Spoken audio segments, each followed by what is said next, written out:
the ethnic differences and religious differences we have in Nigeria is elite mechanism for state capture. The only problem Africa, Nigeria in particular today have, it is not the air, like Chinua said. It is not the weather. It is not the environment. It is only one thing: leadership.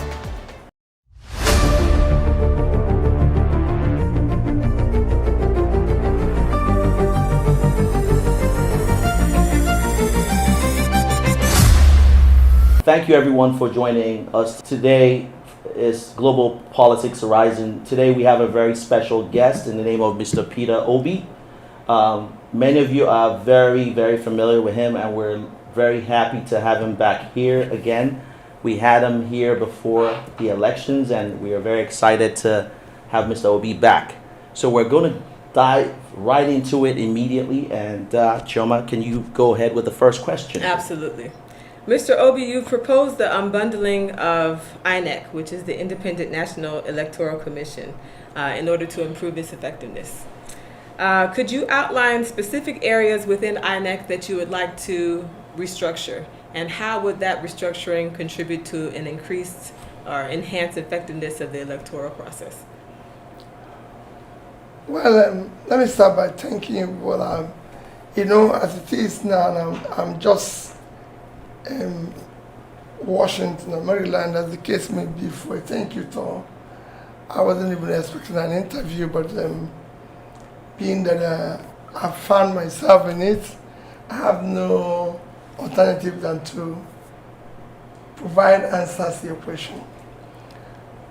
And thank you for the opportunity. For me, when I talked about the unbundling of INEC, specifically because it's specific areas. First is that the national body, as it is today, independent body, is supposed to be, it is not entirely independent.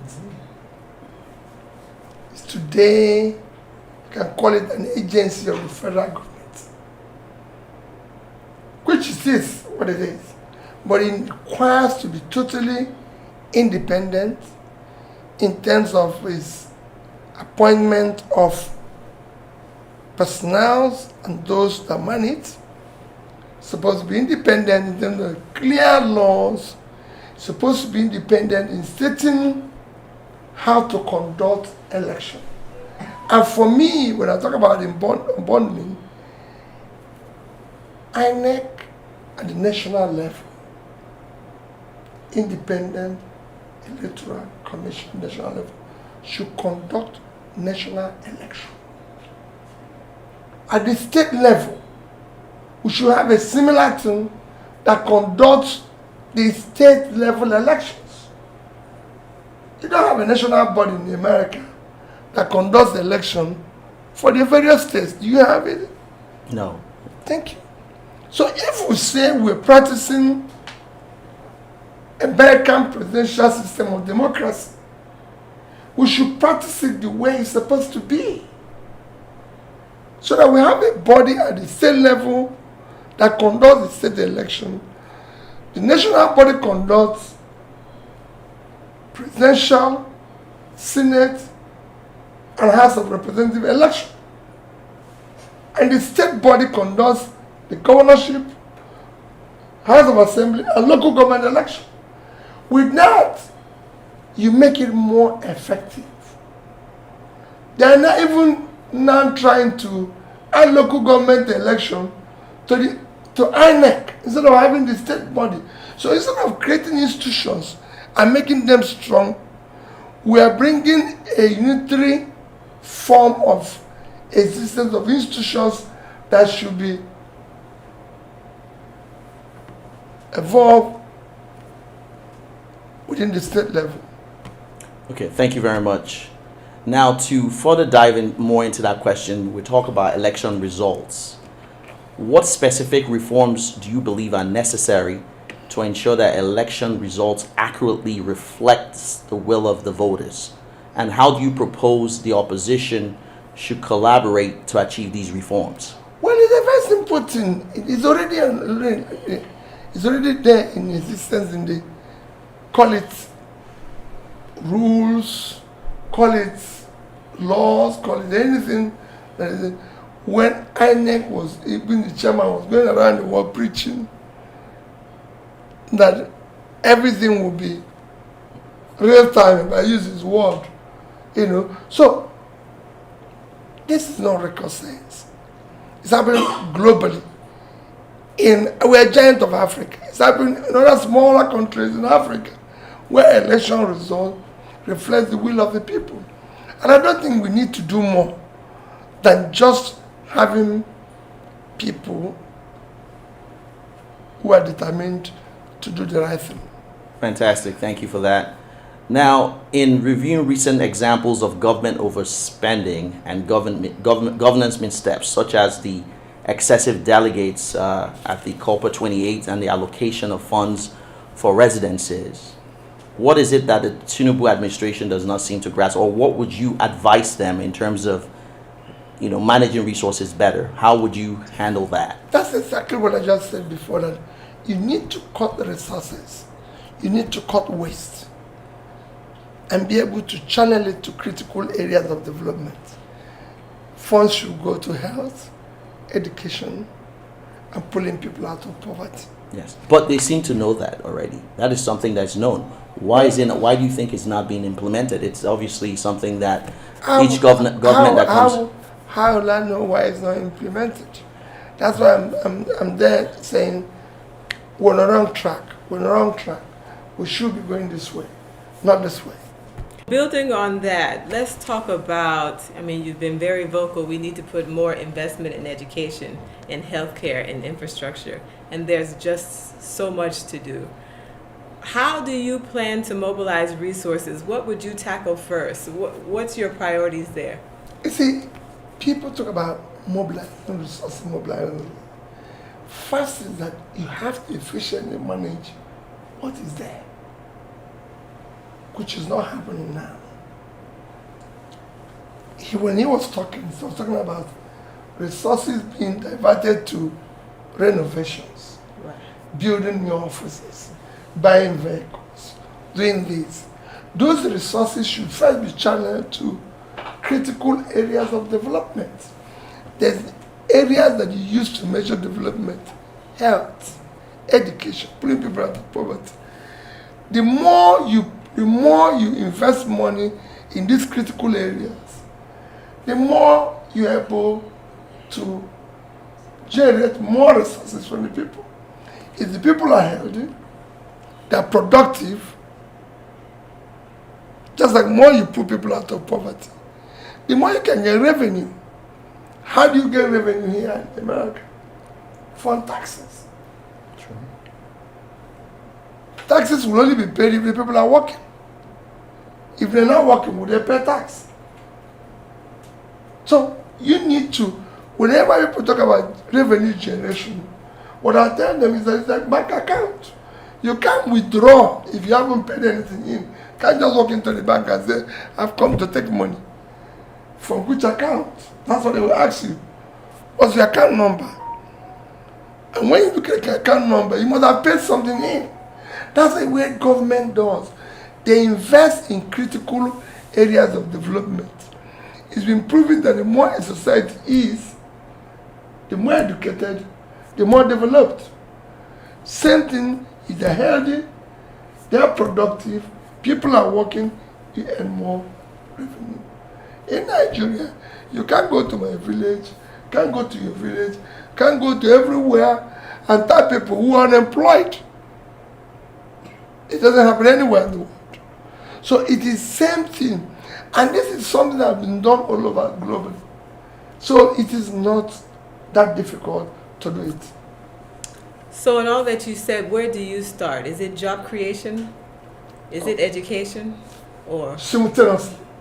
You can't start in one. Okay. You just mobilize the resources and put in the three of them. And like you said, I have been opportune to serve at the subnational level. We're investing in health, We're investing in education. We're investing in pulling people out of poverty by creating rural roads and everything. We're not busy building mansions. We shut down our last lodge, governor's lodge in Abuja, shut down cost of governance, shut down in order to mobilize the resources to critical areas of development. Great. Mr. Obi, critics have accused you of not building schools during your tenure as governor of Anambra State. Can you elaborate on the initiatives that you implemented to improve the educational systems in Anambra during your tenure? And why do you think there's this misconception that's obviously being floated around? I actually built a lot of, they said building schools. I don't know whether building schools or building infrastructures in school. I don't know what they actually want. If you look at what I've done, I've actually built a lot of schools. But I don't need to answer that. If they read my manifesto, before I became governor, Anambra State was very low in education. In fact, schools were closed for 2 years. People did not go to school. We were low in rating. And while I was there, when I came, if you read my manifesto, what I told you now was areas where I said I'm going to deal with. And we moved from 20-something in number to number 1. Go and get, even today, go and get even cutoff point. Anambra is the highest. We're number 1 till today. You know, maybe what were the specific, what reforms that you implemented to achieve that you think that can? I don't know. I wish any of you are from Anambra State. I wish you are. So you call your town and I'll tell you what I did in your town in education. All the schools, we have about 500 secondary schools. Let me start with secondary schools. Okay. All the 500 secondary schools had what I can call, were computerized. We had buses. We had support in terms of teachers. We had generators to make sure they have light. Those who needed boreholes, we give them boreholes. There's nothing, I don't know how I will start to tell you. I visited all of them at least twice, physically. Look at the infrastructures. Look at what is happening with them. Ensure that they have things that is required for learning. And that's, I can go on and on. No school, as at the time, maybe it's happening now, no state, I can say categorically in Nigeria, where you were able to equip the schools the way we did. No state. No state will you say the schools had brand new buses too. No school will you say all the secondary schools had generator. No place, when we bought our computers, desktop, everything from HP, which is still there, as at the time, they said no government in Africa have bought this quantity from them. In fact, the vice president for Africa and Middle East came the day we launched it they will give it away to schools. So there's a lot of improvement. We put internet in all the secondary schools. So it can go on and on. A university, I built a university college campus in a place called Ibariam from the scratch, cutting the forest. I built a teaching hospital from the fastest teaching hospital ever built in Nigeria was built under my tenure in 2 years from the scratch. It's today in Oka. You can go there. These are things you can see. They're physical. They're not promised and everything. When I started, we didn't have a state library I built one. It's there in Oka. You can go and see it. And I can go on and on in areas where in health was the same thing. We didn't have one single school of nursing, midwifery, or school of health technology that was accredited. Today, we have over a dozen. They were all supported, accredited while I'm there. So you can go and, these are things that are, I'm telling you the things that are verifiable. You can go and see it. So when somebody comes and says, oh, you didn't build a secondary school. Why do I have to build a secondary school when there's secondary school all over the place that we are in bad shape and protected, and I go and build a new one? That is the problem of Africa. That is the problem because there's corruption. Because people want to start their own. If you want, there's so many existing ones. Anambra is not a place where you go and say, oh, there's no secondary school. There are secondary schools all over the place. But they were in bad shape. Their structures, everything have collapsed. Things were not working. There's nothing. So I needed to rebuild them. And I rebuilt them. And if you go there, you see buildings that were all built. If you collect them together, I would have killed about hundreds of secondary schools. But I didn't need to. It's a state I know every community. I visited every community. I didn't say I visited every. I visited every single community in Anambra State as governor at least twice while I was there. So I know what every community needed, and I provided it. They have secondary schools, visited the secondary school, saw it, saw what they were there, and tried to do something. So I don't need to build a new one. Fantastic. Even at that, there's some new ones that were set up while I was there, and I supported it, and I can show, and I can say, we did this in education. And to prove it, we became number one. If you go to the secondary schools today, they still tell you, Mr. Obi did this, Mr. Obi did this. And since I left over 10 years ago, it is still the same generator that I gave them that they have. It's still the same vehicles that I gave them. It's still the same. So, what else will I do? I just want to also just just hop back on what you talked about what you've done in the past. Recently, you've been making a lot of inroads talking about boreholes, about having them in multiple parts of the country. Where do you expect to find the funding for that, and why boreholes? Well, boreholes is not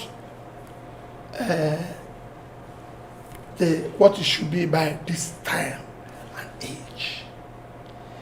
We should be talking about potable water and everything. Yes. But as a temporary measure, you need to do something.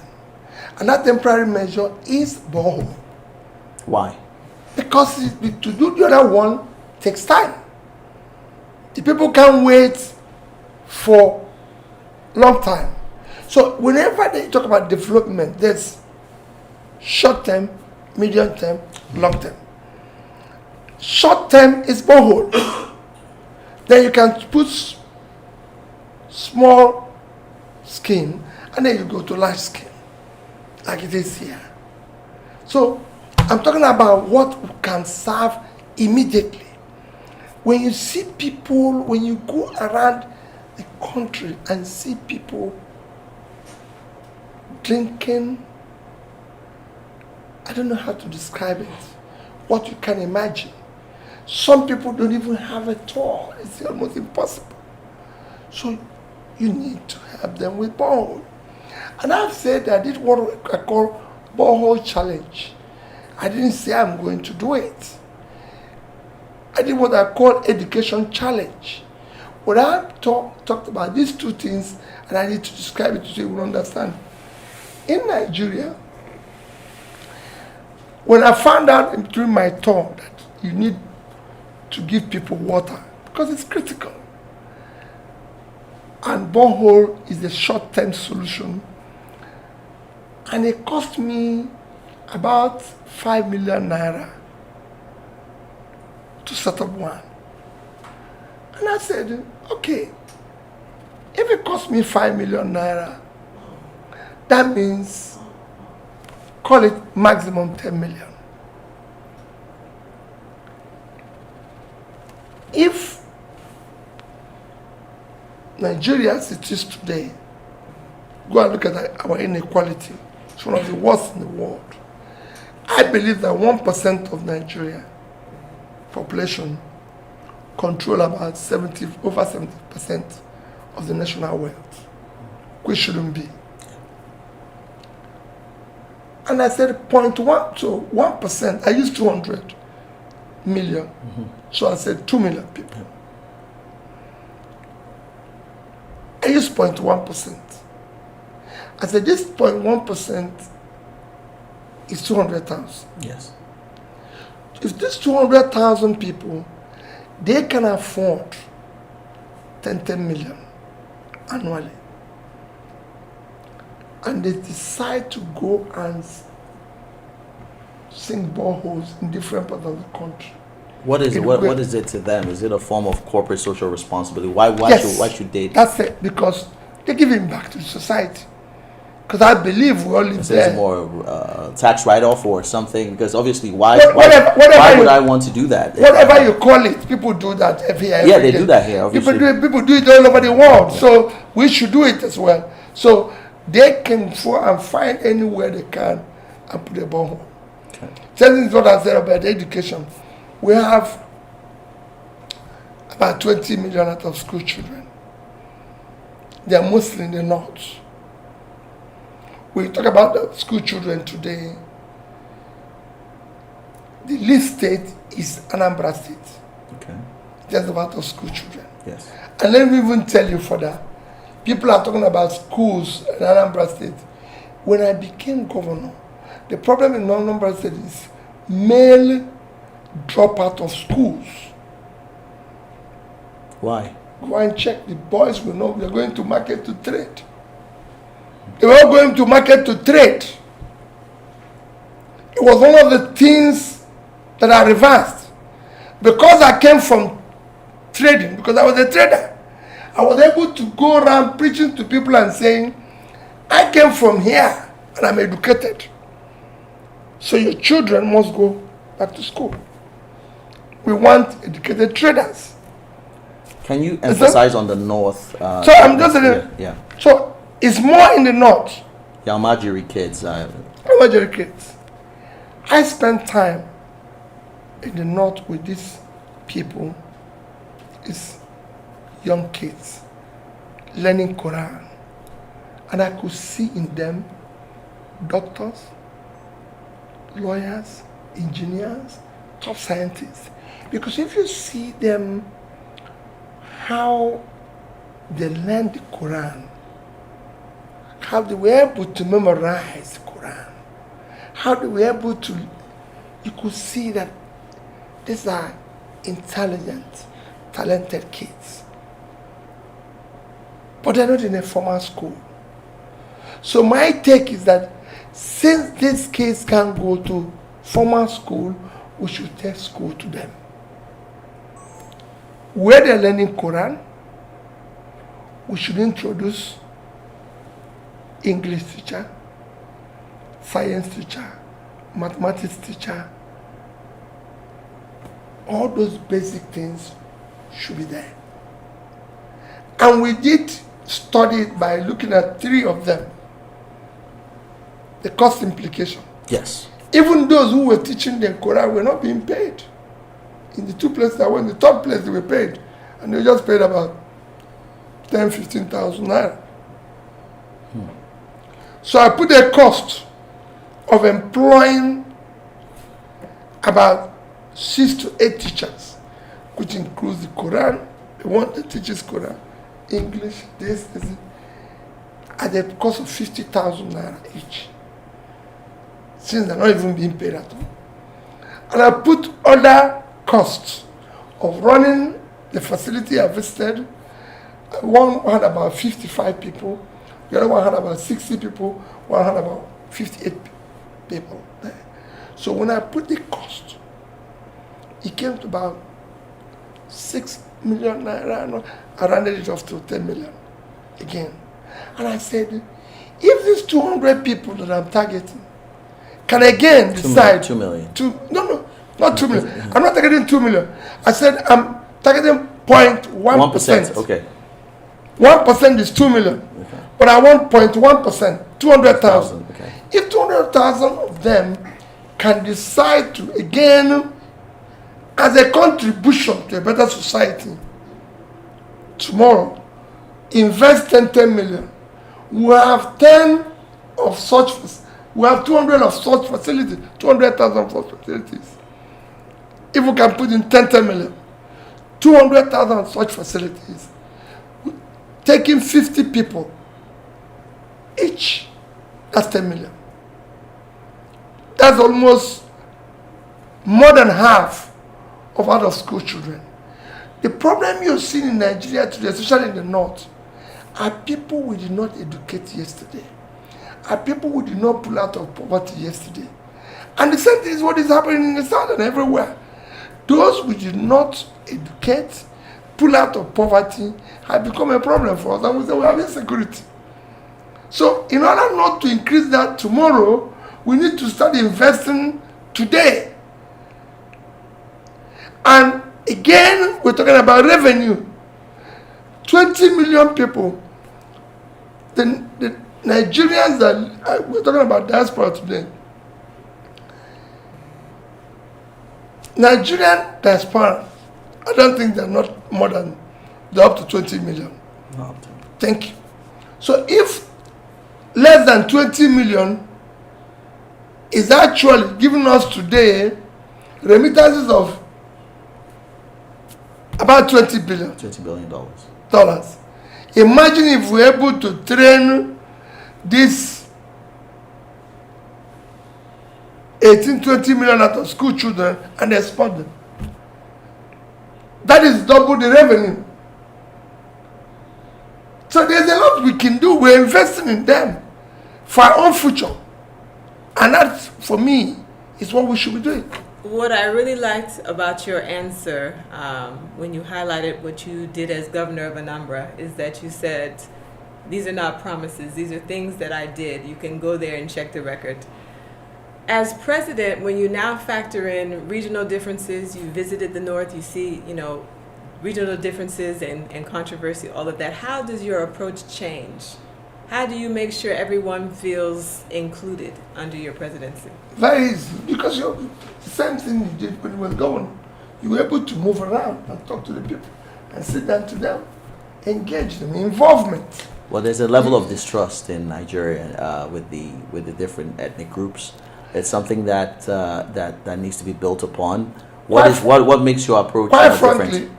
The ethnic differences and religious differences we have in Nigeria is elite mechanism for state capture. I'm maintaining it. Yes.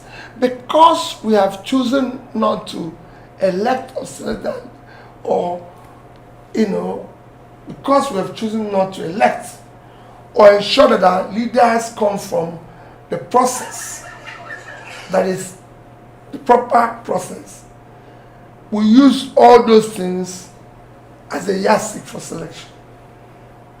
Here, the reason why it's not happening in any other part of the world is that people are elected based on simple things: character, integrity, competence, capacity, compassion, and everything. So once you remove the proper measure or yardstick for anything, people throw in anything they can. So it's better for me, since I'm not qualified, let me talk about my ethnicity. Since I don't have the capacity, let me talk about my religion. Since I don't have this. So all those things come in. Nigeria is not the biggest Muslim country in the world. It is actually Indonesia. They don't do election in Indonesia talking about religion. We're not the most multi-ethnic society in the world. It's actually Indonesia, but again, Indonesia have more ethnic groups than Nigeria. They don't use it as a yeah. And I can tell you other countries, even here in America, there's so many different, call it, you won't call it in any group, but different Actions, yeah. But yes, if you want to go and talk to them, maybe where you have more Latinos or this, you don't go and start telling them I'm a Latino.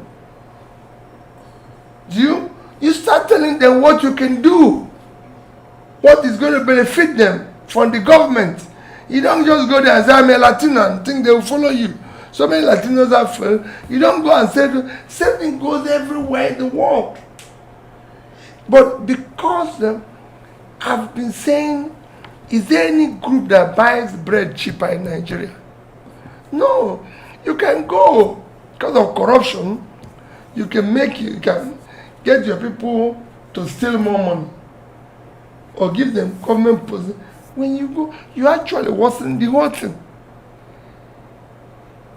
What we need is to elect people through the proper means. I've always said the process through which people come into office is far more fundamental than what they do in office. So we need to elect people who are competent, who have the capacity, who have the character, verifiable integrity. It's not just preaching you have, oh, I can do this, I can do this, I can do this. No. Where and where have you passed?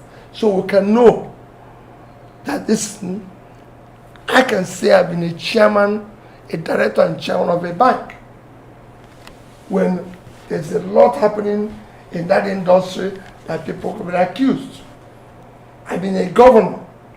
I've managed public resources. And at the end, I was able to say I saved $150 million. It's no other person in Nigeria today can claim that. Left at something billion naira. And everybody knows nobody can leave what you can steal. Especially when you have the authority to steal it without being questioned. So let people tell me where they've passed through. I've passed through here and I was able to do this. We measure it. That's what people measure here. I've been to schools. Nobody has said, oh, while he was in school, he cheated in his exam, he has stolen, he did this. These are things you record and look at and everything. Competence obviously is something that's, I think that's extremely important. We see it in the West based on your antecedents or where you've worked. Within the Nigerian system and in terms of political parties, it's not been reflected where people, where that's the most important thing. Things like, how an individual, how long they've been in the party and they've been working with a specific party within the system reflects having, in terms of godfatherism and those type of things. Yes, the ideal based on what you said, competence is obviously based on what you've done, is something that should matter. But in a system like Nigeria, where it's not something that is the most important thing in many cases, I obviously years ago had advocated in terms of an article that I feel that the president of Nigeria should be someone that has run a bank. Maybe because I came from a Wall Street background. The reason why is a bank ATM works in Sambisa Forest, or a bank ATM works in Kebbi State, works in Anambra State, works in Lagos State. So the fact that you can get technology to work, you understand the people you hire in these specific states, you are able to work with people and you're able to get things to work. There's a level of competence that's there. My question to you is that why is competence, I mean obviously it might be a cliche question, why is competence not something that is obviously very important to parties, political parties in Nigeria? Because if it was, then you would have the best and the brightest minds running for office, and then you would not have this issue. Well, let me even correct something. I won't say issue with someone who have worked in banks. No, that is my position. That's that position, okay, Yeah, because without challenge, we have had some criminals in the banks. No. So I would say we need people from the banks. We need people of integrity in managing public wealth. public, it requires a high level of integrity. Okay. It requires a high level of contentedness. Because like I said, it's difficult for you to keep what you can take. You know, I've been through it. I've been in the bank myself. So I know what it is when you're a bank chairman and you can do anything with the bank resources. You can even lend it to yourself, do all sorts of things and everything. But you said, no, this cannot happen. You know, so I know what it is. But it is important for us to look at where we are and look at what is lacking. The only problem Africa, Nigeria in particular today have, it is not the air, like Chinua Achebe said. It is not the weather. It is not the environment. It is only one thing: leadership. It is not having quality leadership that can rise to the job. Since that is only problem, that is what we should focus on to get it right. And I think it is for everybody. That is why we should disemphasize other areas, issues of religion, issues of this, because like I said before, no religion buys bread cheaper globally. No tribe buys bread cheaper. No. What makes a system work is competent leadership, that's integrity, because they will now know how to galvanize resources, invest it properly for the people. So I'd just like to get into a few other things. You know, Mr. Obi, how do you address the accusations made by the Minister Dave Umahi regarding your alleged incitement of the people of the Southeast against the federal government? Well, there's no comment there because there's no evidence to such things. So, you don't, how? If you have anything to prove that, or anything to do that, I don't need to incite anybody against. What am I inciting? There's no difference between the people in the Southeast and the people in the Southwest. Great. Is there a difference? No, there's not. There's not. If there's a difference, so why am I inciting them? He's saying that the Lagos Calabar, you know, obviously the project that's being worked on, that your statements on that project are. My statement on it is one statement that is a because I'm the one who made it. I won't use the word exemplary. All that I said is what I did even as a governor. There's so many existing roads that are in disrepair. So many that require the construction. There's some that are women that are not motorable. We already have a network of roads that need to be repaired, reconstructed, and everything. And I said, we don't need to start new ones. When Biden came here, he did something, he said he's going to improve the infrastructure. Did he say he's going to start new ones? No infrastructure plan, yeah, you're right. He said he's going to, that American infrastructure is decaying. He needs to improve it. He didn't say they're going to start new ones. We think that they open new ones through the seas and everything. It's so that the existing one, this is something that we have been glad. I remember telling somebody in America, I wish they can give us this one they want to repair, so we can take it and put it in our place so that I can have repair new ones, because you know that's what we need, you know. But today, are you from Nigeria? Yes, I am from Nigeria. Which part of Nigeria? Imo State. Thank you. You can't drive from Owerri to Port Harcourt. Just Owerri to Port Harcourt. If you're driving from Owerri to Port Harcourt, the Owerri end of it will take you. You'll be going through the bush, coming out, everything, to just get there. And it's not up to 20 kilometers. Cut me anywhere. I'm convinced. You can call your people tomorrow and let somebody go there, verify. You're from Nigeria? Yes. Which part of Nigeria? Imo State. Oh, the same Imo State. So, you can't drive that. You can't leave that and you cannot drive from Kano to Medugri.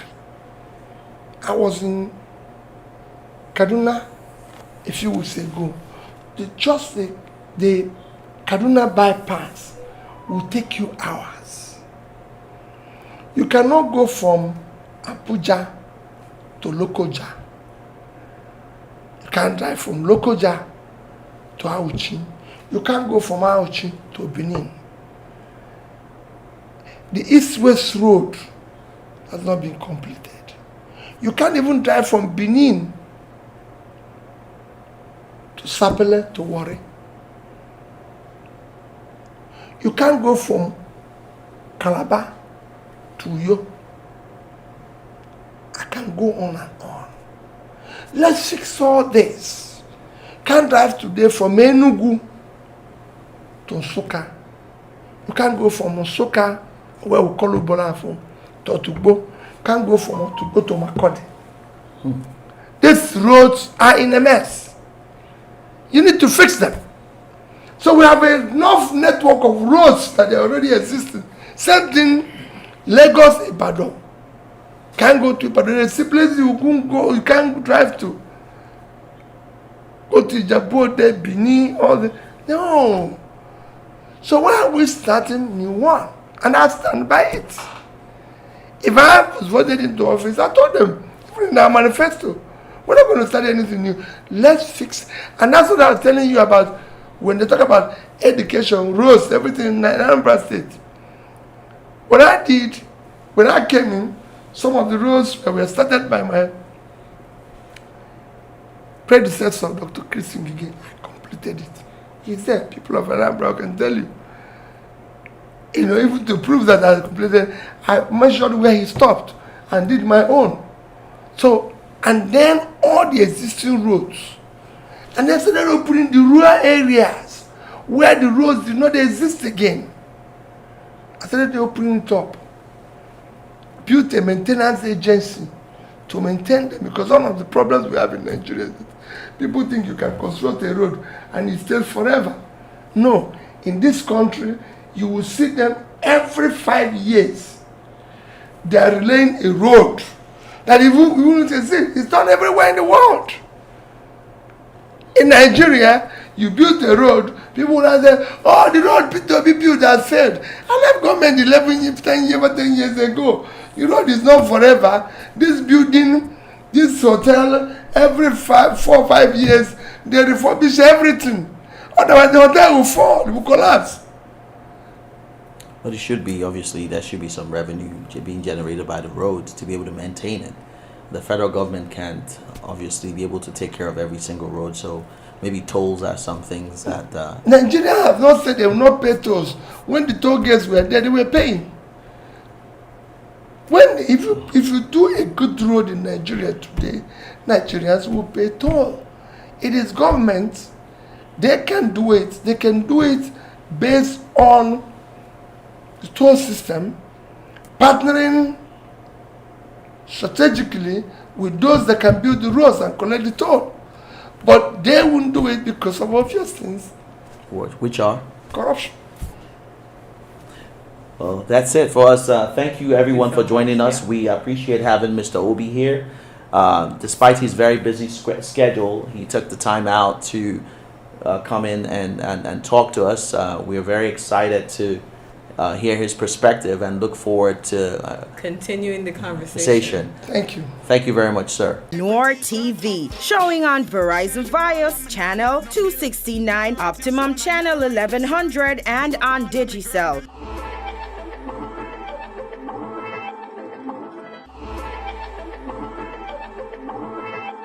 Or on our website www.noiretv.com, or download the app from the App Store or Play Store.